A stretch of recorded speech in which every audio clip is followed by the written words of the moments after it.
안녕하세요. 다시 찾아와 주신 여러분을 환영합니다. 호르무즈를 피해 홍해로 돌렸는데 홍해까지 닫히면 한국으로 오는 원유는 대체 어디로 가야 할까요? 캄캄한 밤 홍해를 지나던 사우디아라비아 국적 유조선에서 붉은 불길이 치솟았습니다. 예멘의 후티 반군은 자신들이 선박을 공격했다고 주장했고 호르무즈 해협에서는 이란군의 위협을 받은 선박들이 방향을 바꾸거나 억류됐다는 보도가 이어졌습니다. 화면만 보면 중동에서 또 하나의 전선이 열린 것처럼 보입니다. 하지만 이건 단순히 미국과 이란이 미사일을 주고받는 전쟁이 아닙니다. 이란이 왜 자국에서 수천 킬로미터 떨어진 홍해까지 압박하려는지, 미국이 왜 미사일 기지에서 교량과 발전소, 지하 핵시설로 표적을 넓히는지 이 두 흐름을 함께 봐야 합니다. 그리고 먼저 결론부터 말씀드리면 한국은 당장 원유가 끊길 가능성보다 같은 안전을 훨씬 비싼 값에 사야 하는 위험에 먼저 들어가고 있습니다. 오늘은 이 사안을 세계부로 내려가 보겠습니다. 표면에는 유조선 공격과 미군의 대규모 공습이 있습니다. 그 아래에는 호르무즈와 바브엘 만데브라는 두 개의 좁은 해협을 연결하는 이란의 비용 전쟁이 있어요. 마지막 층에는 전쟁에 직접 참여하지 않은 한국의 가정과 기업이 왜 보험료와 운임, 전기료와 물가로 그 비용을 나눠내게 되는지가 있습니다. 폭격 장면은 멀리 있지만 청구서는 꽤 가까이 옵니다. 국제 정세가 늘 그렇죠. 뉴스 화면에서는 연기가 피어오르고 카드 명세서에서는 숫자가 조용히 올라갑니다. 이번 국면이 이전과 달라진 첫 번째 이유는 미군 사망자입니다. 미국 측 발표와 관련 보도에 따르면 이란의 미사일 공격으로 요르단의 미군 기지에서 2명이 숨지고 1명이 실종됐습니다. 트럼프 대통령에게 미군 사망은 말로 넘기기 어려운 선입니다. 그전까지는 협상 시한을 제시하고 다시 시간을 늘리고 중재국의 움직임을 기다리는 방식이 가능했습니다. 그러나 실제 인명 피해가 발생한 뒤에도 행동하지 않으면 미국의 억지력 자체가 의심받게 됩니다. 그래서 미 중부사령부의 공습은 단순한 보복을 넘어 미국이 여전히 확전의 주도권을 쥐고 있다는 것을 증명하는 작전으로 바뀌었습니다. 여기에 B-1B 랜서 전략 폭격기까지 투입됐습니다. 이 폭격기는 작은 무기고 하나를 없애기 위해 굳이 끌고 오는 장비가 아닙니다. 대량의 정밀 무기를 싣고 먼 거리에서 빠르게 깊숙한 표적을 때리는 수단입니다. 미국이 이 전력을 공개적으로 움직였다는 것은 이란에 보내는 메시지가 분명하다는 뜻이에요.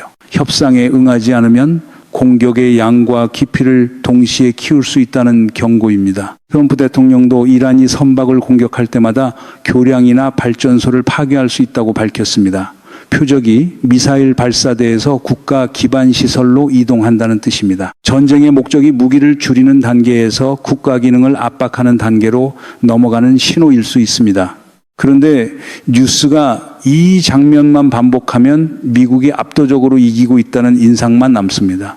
폭격기 숫자, 투하된 폭탄, 파괴된 창고를 세면 그렇게 보이죠. 하지만 주유소 가격표는 폭격 영상을 보지 않습니다. 실제로 해협을 통과한 배수와 보험회사가 계산한 위험을 봅니다. 군사적 승리와 경제적 안정은 같은 말이 아닙니다. 미국이 하늘을 장악해도 이란이 해상 운송의 불확실성을 유지한다면 국제시장은 전쟁이 끝났다고 판단하지 않아요. 이쯤에서 다들 놓치고 있는 연결고리가 하나 있습니다. 후티의 홍해 공격과 미국이 이란의 발전소를 타격하겠다는 위협이 따로 떨어진 사건이 아니라는 점입니다. 로이터가 복수의 소식통을 인용해 전한 내용에 따르면 이란은 미국이 자국의 전력망을 공격할 경우 후티가 홍해의 석유 수송을 방해할 준비를 하라는 취지의 메시지를 전달한 것으로 알려졌습니다. 또 테헤란발 항공편에 이란 혁명수비대 관계자와 군사장비 활동 자금 성격에 금이 실렸다는 주장도 나왔습니다. 이란은 후티에 미사일 능력을 제공했다는 의혹을 부인하고 있습니다. 따라서 이 내용을 확정된 사실처럼 말할 수는 없습니다. 다만 공격 시점과 이해관계가 맞물리고 있다는 점은 분명히 살펴볼 필요가 있습니다. 여기서 가장 쉬운 결론은 이렇습니다. 미국이 공습 강도를 더 높이면 이란의 미사일과 후티의 공격 능력이 줄어들고 결국 두 해협도 다시 열릴 것이라는 결론입니다. 실제로 미군은 이란의 미사일 저장 시설과 해상 전력 방공망을 연속 타격하고 있습니다. 압도적인 공군력을 가진 미국이 시간을 들여 공격하면 이란이 버티기 어렵다는 분석도 충분히 설득력이 있습니다. 여기까지만 보면 답은 이미 나온 것처럼 느껴집니다. 그런데 진짜 문제는 지금부터입니다. 이란과 후티는 미국 해군을 격파할 필요가 없습니다. 호르무즈와 홍해를 완전히 점령할 필요도 없어요. 몇 척의 선박을 공격하고 몇 차례 항행 경고를 보내고 다음 공격 지점을 알 수 없게 만들면 됩니다. 그러면 선사는 위험수당을 붙이고 보험사는 전쟁 보험료를 올립니다. 일부 선박은 되돌아가고 일부는 아프리카 남단 희망봉을 돌아갑니다. 이 과정에서 항해기간과 연료비가 늘어나죠. 군사적으로는 작은 공격이어도 경제적으로는 넓은 파문을 만들 수 있습니다. 이란이 바다 전체를 장악하는 게 아니라 세계 경제가 지나가는 톨게이트 두 곳의 차단기를 계속 흔드는 겁니다. 후티의 규모가 작으니 위협도 작을 것이라는 설명도 정확하지 않습니다. 넓은 대양에서는 작은 조직이 할 수 있는 일이 제한적입니다.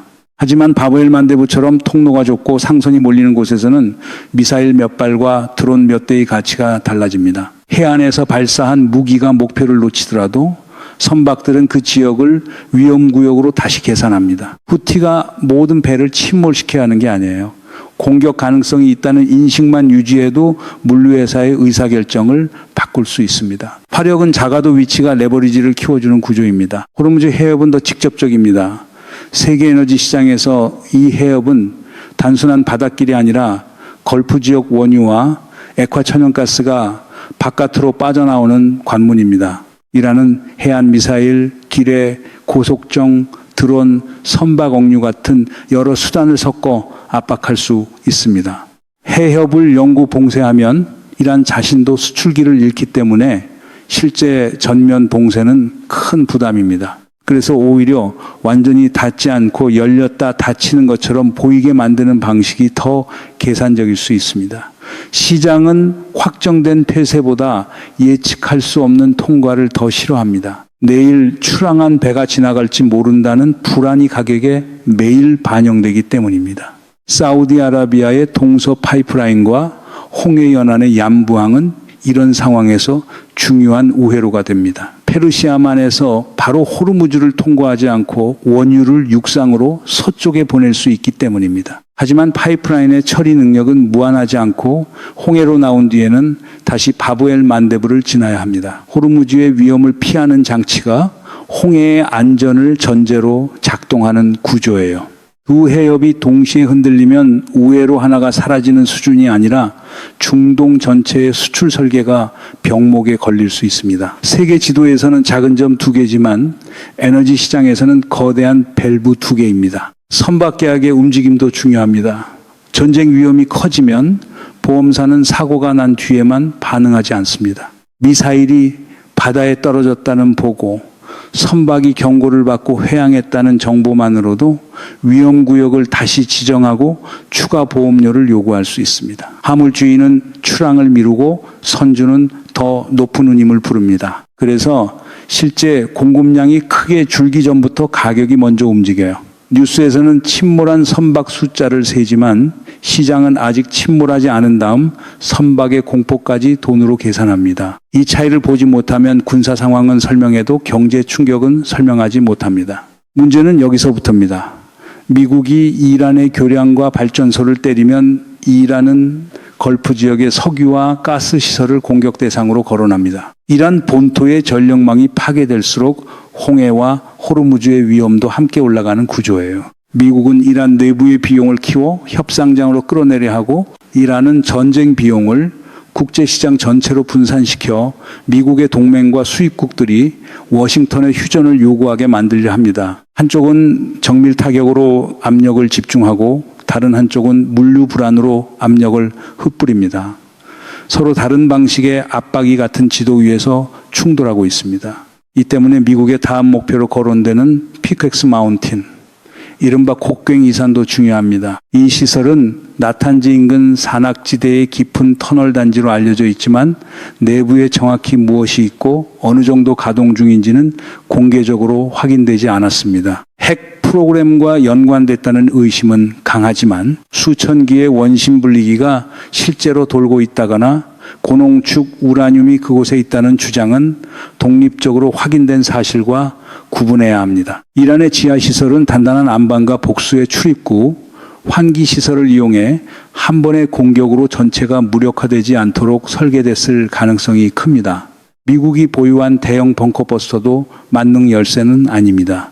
정밀하게 같은 지점을 반복 타격하면 입구를 막거나 시설 운영을 상당 기간 지연시킬 수 있습니다. 그러나 산 아래 깊은 곳에 있는 장비와 핵물질을 완전히 제거했는지 확인하는 일은 다른 문제입니다. 입구가 무너졌다고 내부 프로그램까지 사라진 것은 아니에요. 결국 공습은 시간을 벌 수 있지만 검증 없는 공습만으로 핵 능력 자체를 지웠다고 선언하면 또 다른 착시가 생깁니다. 땅 위에 건물이 사라졌다는 화면과 땅 아래의 능력이 사라졌다는 판단 사이에는 아주 깊은 터널이 하나 놓여 있습니다. 이란의 체제가 공습 몇 차례로 곧바로 무너질 것이라는 전망도 조심해야 합니다. 경제난과 내부 불만, 권력 승계 문제, 혁명 수비대의 영향력 확대는 실제 위험 요인입니다. 하지만 외부 공격은 반체제 불만을 키우기도 하고 반대로 안보를 이유로 권력기관이 통제를 강화할 명분을 주기도 합니다. 정권의 기반이 약해졌다고 해서 국가의 모든 조직이 동시에 붕괴하는 것은 아닙니다. 특히 혁명 수비대가 전쟁 수행과 치안, 경제 부문까지 장악한 상황이라면 공격이 길어질수록 군사 조직의 정치적 비중이 더 커질 가능성도 있습니다. 체제 약화와 체제 붕괴는 같은 문장이 아닙니다. 여기까지 보면 미국은 공중 우세를 갖고 있고 이라는 해상 교란 능력을 갖고 있습니다. 어느 쪽이 더 강한지를 따지는 논쟁으로 다시 돌아가기 쉽습니다. 하지만 그 비교 자체가 핵심을 비껴갑니다. 이 전쟁의 진짜 승패는 상대국 영토를 얼마나 파괴했는지만으로 결정되지 않습니다. 누가 더 오래 비용을 견디고 누가 더 많은 제3국을 자기에게 유리한 방향으로 움직이게 하느냐가 중요합니다. 이란은 미국보다 약하지만 약한 국가가 반드시 작은 충격만 만드는 것은 아닙니다. 지리는 때로 무기 숫자보다 오래 버팁니다. 그리고 이 지점에서 한국이 등장합니다.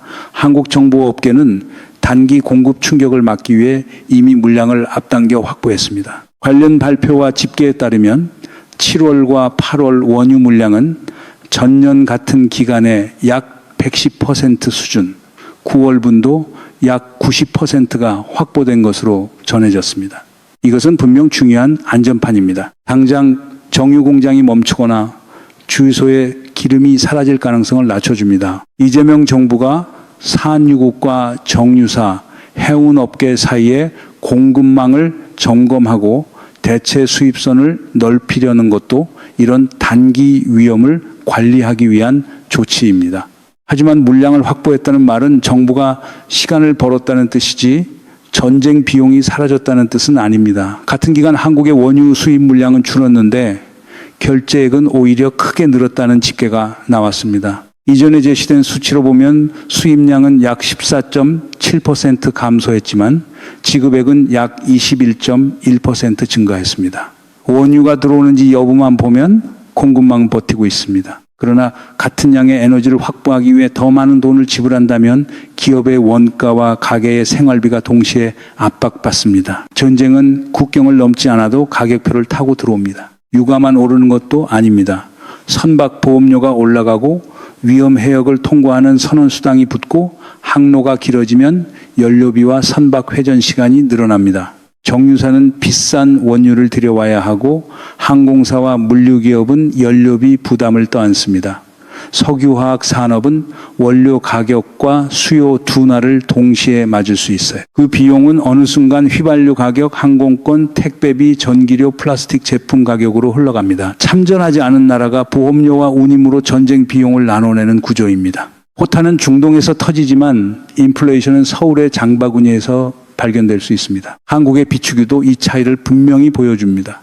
비축유는 물량 부족을 막고 시장에 시간을 주는 장치입니다. 그러나 국제 가격과 보험료가 뛰는 것까지 완전히 차단하지는 못합니다. 더구나 모든 원유가 정유 공장에 그대로 들어갈 수 있는 것도 아니에요. 산지마다 황 함량과 점도, 생산되는 제품의 비율이 다르기 때문에 중동산 원유를 다른 지역 원유로 바꾸려면 설비 운용과 혼합 비율을 조정해야 합니다. 공급선 다변화는 판매자 이름만 바꾸는 일이 아니라 정유 공정과 저장 탱크, 선박 일정까지 다시 맞추는 작업입니다. 정부가 확보한 몇 달의 시간은 바로 이 복잡한 전환을 준비하기 위한 시간이어야 합니다. 이란의 진짜 무기는 미사일이 아니라 2개의 좁은 문입니다. 여기서 그림이 뒤집힙니다. 호르무즈를 피해 홍해로 돌렸는데 홍해에서도 유조선에 불이 붙었습니다. 처음의 장면이 이제 다르게 보일 겁니다. 그것은 사우디 선박 한 척의 피해만 뜻하지 않습니다. 걸프 지역의 원유를 동서 파이프라인으로 홍해 쪽 항구에 보낸 뒤 바브엘 만데브를 통과시키는 우회 전략까지 위협받을 수 있다는 신호입니다. 오른쪽 문이 위험해 왼쪽 문으로 갔는데 왼쪽 문에도 경고등이 켜진 셈입니다. 미국이 이란 본토를 더 깊게 공격할수록 이란은 이 두 문을 흔들어 전쟁의 비용을 세계로 내보내려 할 가능성이 있습니다. 또 하나는 가격 안정과 공급 안정을 분리해서 관리하는 일입니다. 원유가 도착한다고 해서 국민 부담이 안정되는 것은 아니고 가격을 억지로 누른다고 해서 장기 공급망이 튼튼해지는 것도 아닙니다. 취약계층과 운송업계에는 단기 부담 완화가 필요하지만 동시에 정유사와 해운사의 위험 정보를 한 곳에 모아 조기 경보를 만들어야 합니다.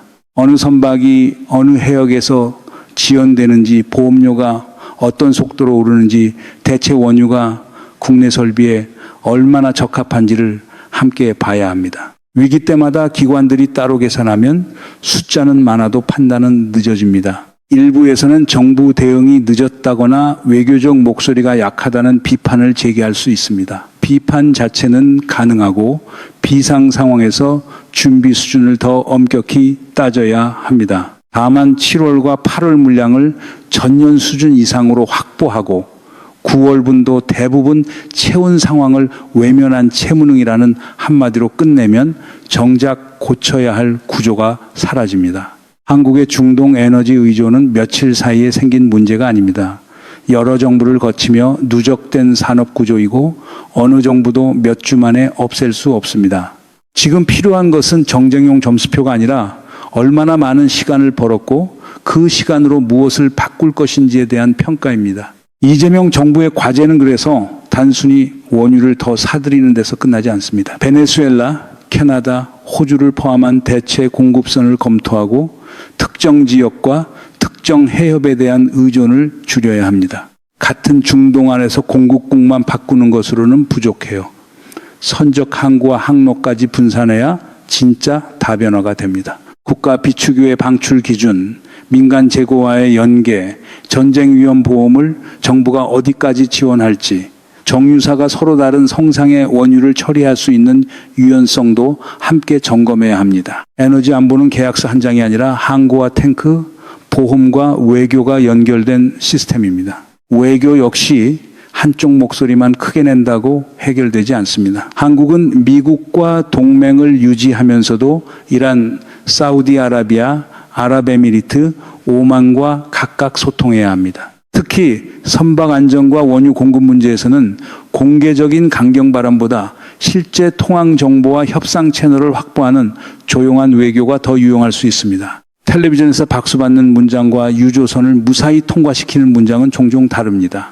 정부가 균형 외교를 말한다면 지금이 바로 그 능력을 증명해야 할 시점입니다. 미국의 압박 논리를 이해하면서도 한국의 경제적 생존 공간을 따로 확보해야 합니다. 동시에 장기적으로는 원전, 재생에너지, 천연가스, 수소와 전력망 투자를 에너지 자립이라는 한 문장 안에서 다시 설계해야 합니다. 특정 에너지원 하나가 모든 답이 될 수는 없습니다. 중요한 것은 어느 한 지역의 전쟁이 한국 산업 전체를 흔들지 못하도록 충격을 분산하는 것입니다. 반도체 공장도 데이터 센터도 조선소도 안정적인 전력이 없으면 멈춥니다. 에너지 문제는 환경 정책의 한 갈래가 아니라 산업과 안보, 외교의 바닥입니다. 이번 사태는 그 사실을 아주 비싼 수업료로 다시 보여주고 있습니다. 앞으로 이 길은 세 방향으로 갈릴 수 있습니다. 미국과 이란이 중재국을 통해 다시 제한적 휴전에 접근하면 두 해협의 통항 위험은 조금씩 낮아질 수 있습니다. 반대로 양측이 기반시설 공격과 선박 공격을 제한적으로 주고받으면 공급 자체는 유지되더라도 고유가와 높은 보험료가 장기화될 수 있습니다. 미국이 피크엑스 마운틴 같은 깊은 지하시설이나 테헤란의 전력망을 본격적으로 타격하고 후티가 공격 범위를 넓히면 호르무즈와 바브엘 만데브가 동시에 흔들리는 최악의 조합도 배제하기 어렵습니다. 어느 경우든 전쟁이 멈췄다는 발표보다 실제 선박의 이동과 보험료의 하락을 확인해야 합니다. 처음 보았던 홍해의 불길로 다시 돌아가 보겠습니다. 그 불길은 이란이 미국을 이겼다는 증거도 아니고 미국의 공습이 실패했다는 증거도 아닙니다. 더 무거운 의미는 따로 있습니다. 군사적으로 열세인 국가도 세계가 반드시 지나가야 하는 통로를 붙잡으면 강대국의 전쟁 계산을 흔들 수 있다는 사실입니다. 그리고 그 계산이 흔들릴 때 가장 먼저 비용을 내는 쪽은 전쟁을 결정한 지도자들이 아니라 에너지를 수입해 살아가는 평범한 사람들입니다. 한국은 지금 당장의 물량을 확보하며 시간을 벌었습니다. 이제 그 시간을 구조를 바꾸는 데 써야 합니다. 두 해협이 동시에 흔들리는 시대에도 한국은 에너지 안보를 단순한 수입 계약으로만 다룰 것인지 아니면 국가 생존 전략으로 다시 설계할 것인지 선택해야 하지 않을까요? 이 흐름의 다음 국면과 한국에 돌아올 실제 영향을 계속 함께 추적하고 싶다면 좋아요와 구독, 알림 설정으로 지켜봐 주십시오.